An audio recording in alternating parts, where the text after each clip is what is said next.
Today I'm going to show you how to make a planter using florals and this basket, which I actually got from Goodwill. It was $1.99. They always have great baskets. People donate there. It's a great way to save a little bit of money.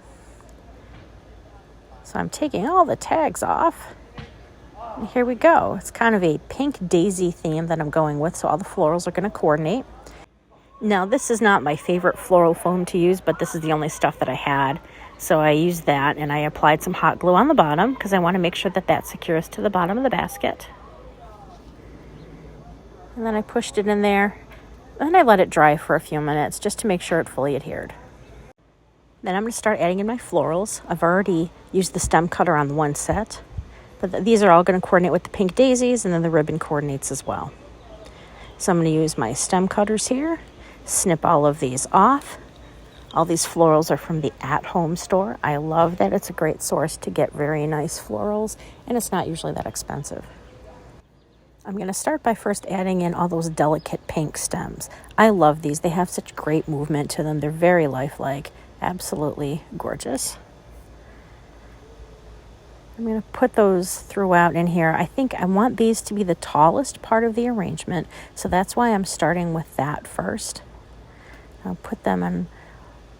Try to do a bit symmetrical. So I'll do a few on one side and do a few on the other. I'm also applying the glue directly to the stems. Some people also use a glue pot. Those also work very well. I was just in a hurry and kind of lazy. And sometimes it's better just to be able to adhere it only to the part of the stem that I want it to be on. So I put these in here, and I know it doesn't look like much now, but trust me, we're going to be adding a lot more in here. So now I'm going to add in some green leaf stems. These came with a bunch of little white floral buds as well. Not all of them had buds. Some of them were just the leaves. So I'm going to do the leaves first. I'm going to leave the buds for later. But this also helps to add some height. So I'm spreading these around. I don't want them to look too clustered in one spot. But I liked how they started filling this in. It didn't look like I had a lot in there because those first stems are so small and narrow. And now I'm going to the pink bushes, starting with the tallest ones kind of toward the back and in the center. These are really nice as well. I like how everything is nice with these buds. They don't shed, which is another issue sometimes I have, or sometimes something with leaves on there might have a little fraying on the side of the leaves. Not these. These are nice and reasonably priced. So I'm going to start putting that in the back. I don't want to neglect the back. Granted, the front of the planter has the daisy on the front, and that will be the center. That'll be the way it faces, but I don't want to neglect the back either. People could be looking at this from the sides as well, so you always want to take all angles into account and make sure that it looks finished. Okay, now I'm going to add in some of those white buds. I like that it adds a touch of white. I don't want it to be too pink heavy. Putting some in the back. And they're staying in this floral foam very nicely. I was a little worried, but so far so good. So I decided I wanted some more greenery toward the back, so I found these stems that I had. Just going to use a couple just along the back. I think I only used 3.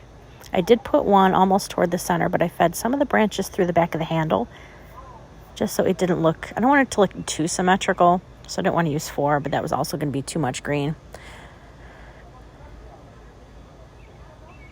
And I trimmed off a couple of the leaves that I felt were a little bit too low based on how far down I pushed it down, but I really like how this all turned out. And glued it in, make sure it's all nice and secure. Okay, then I did leave a spot in the front. I'm going to make a bow. I decided to go with the bow that had the green plaid with the pink dots. Here's where I'm going to slow this down for making the bow. This is the typical part that always gets everybody thrown off a little bit. So this is 1.5 inch wired ribbon. I'm going to bring the wired side together, and then I'm going to trim it. And I want about a 5-inch tail on this one. So I'm going to pinch and twist so that the fabric has the back side facing me, and then the right side facing me when I bring the loop in toward the center. I'll do that again. I pinch and twist. You can see there that the top of the fabric's now facing up on the right-hand side. put it in again, and then pinch and twist in the center. It's all about the pinch and the twist with the bow. You should always be looking at the back side of the fabric at the bottom of the loop and the nice pretty fabric on the top side. Now these I made 3-inch loops. Lots of pinching and twisting, and I made 4 on each side, so I have a total of 8 loops.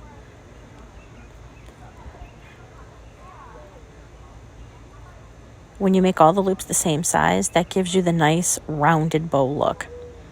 Now trim the other end, bring the wired ends together, cut from the inside out, and dovetail the other side. Now I'm going to pick this all up, squeeze it tight, pull it up from the bow maker. Think of it like a sandwich, right? You got to hold that real nice and tight.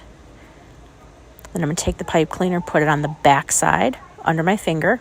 I'm going to take the zip tie. It's coming up next. I'm going to put that between my fingers and then slip it just under my thumb. Find the back side of the zip tie, pull it forward, and then secure it. Once you think that that looks good, give it a tight yank, and then trim off the back. Then I'm going to twist that pipe cleaner around the zip tie so that way it stays secure and doesn't slip around. I'm going to twist this like that, and then I'm going to leave about 1 inch, and then I'm going to cut off with scissors. So I have about 1 inch, and you'll see what I do with that in a minute. Bow maker goes away. Now I'm going to fluff out my bow. You can play with your loops. I mean, they're almost going to tell you where these loops want to go naturally. You don't want to force it too much, but you do want it to have the shape that you're looking for. All right, and that's looking like a pretty little bow. Nice and small. That's why I like the 1.5 inch for floral arrangements. Now I'm going to grab my big old pick machine here. I'm going to move the handle forward to pull a pick out. I'm going to take the part of the chenille stem, put that on the pick so it's resting right on the bottom of it, nice and tight, and pull the handle down. That will tighten all the little tines around the ends of the pipe cleaner so that it's nice and secure. Bye-bye, pick machine.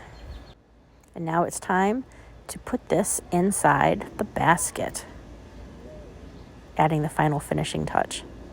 Going back, I probably should have made these loops a little bit longer because it had to stick in the basket kind of far, so I should have gone with 4-inch loops. But I applied some glue.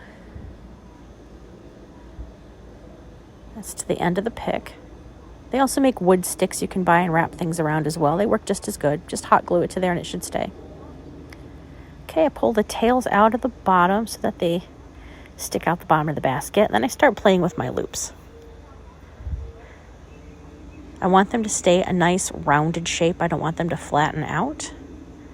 So it does take a little bit of maneuvering. That's why you want to have enough loops in your bow that it covers the space you need to. But then if you make it too full, it looks like it's choked. Every loop has its own space to breathe. Nothing's overlapping funny. Everything looks nice and natural. This would make a great gift to give to someone as a housewarming gift, Mother's Day, birthday. It's always something nice and sweet to give to someone, let you know you're thinking about them. Thank you so much for watching today. If you like what you've seen, please subscribe to my channel and you can watch other videos that we make. Also check me out on my Etsy shop, sweetariadecor.com, and also my Facebook page for tutorials that are live.